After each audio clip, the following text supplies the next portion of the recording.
In the lead up to the Paris Climate Agreement, several developing nations were opposed to a deal, but then something changed. They joined the agreement along with others. Now the question, how can those developing countries actually meet the terms of this deal? I'm joined live from New York by Ranping Song. He heads a program for developing countries at the World Resources Institute. How hard will it be for these developing countries to actually implement this deal, do you think? Well, it's going to be challenging, but I think that we're seeing a lot of momentum from countries, that we're seeing a lot of new investments coming up to the to actual projects.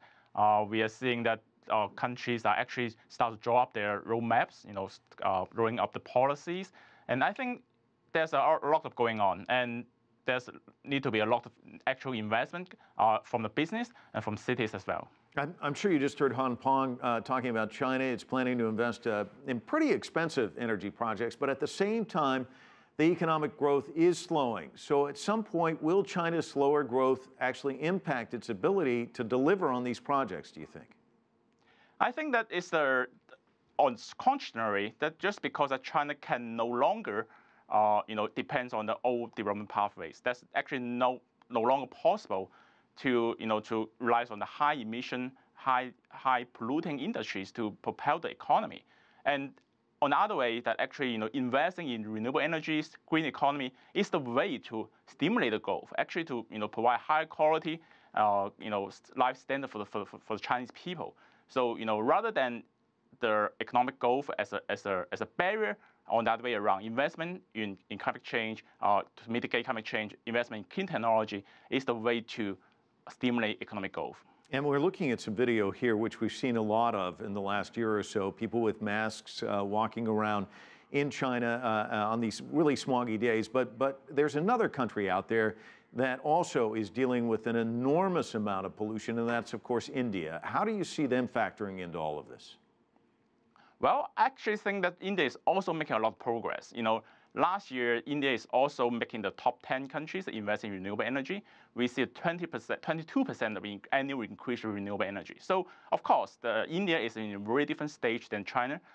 They have their own priorities they need to deal with. But I think they're on board to actually find climate change, and they also see the benefits, to deal with the clean air, to provide the clean air, and actually to provide the clean energy to increase the energy access to the poor people.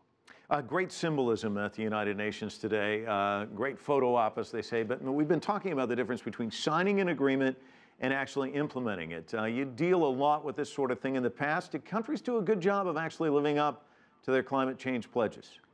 Actually, we can just, I can lay out a few facts and let the audience decide whether they're doing a good job or not. Just since Paris, we have a few new information, right? So 17 states in the U.S. from both Republican and Democrat parties pledge to take up their climate change actions and actually increase energy efficiencies and scale up renewable energy investments. Mexico, thanks to its first clean energy auction, actually increased its renewable energy, solar energy power by more than 500% this year. Morocco actually started its first, the biggest solar power plants in the world. And other actually companies like the Tata Motors in India, and then Hewlett Packard in the United States, they actually recently committed to achieve 100% renewable energies. And there's a huge financial institution coalition led by the Bank of America recently pledged $8 billion to deal with climate change. So we can see this real change there in just short 4 months. Then envision that what will happen over time. So you see the glass half full. Your best guess, when will this deal be implemented, and what role will these developing countries play in all of this? Developing countries will play a big role, but actually developed countries will actually continue to play a leadership role because they need to show the pathway forward.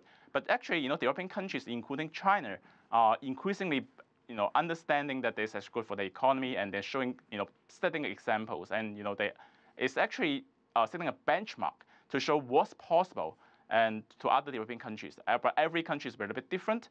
They have to figure out their own way to achieve there. They have to figure out their own roadmap, their own policies. They need to figure out their own investment channels. So there's a lot of challenges there. But I think we will get there. Ranping Song joining us from New York. Thanks so much.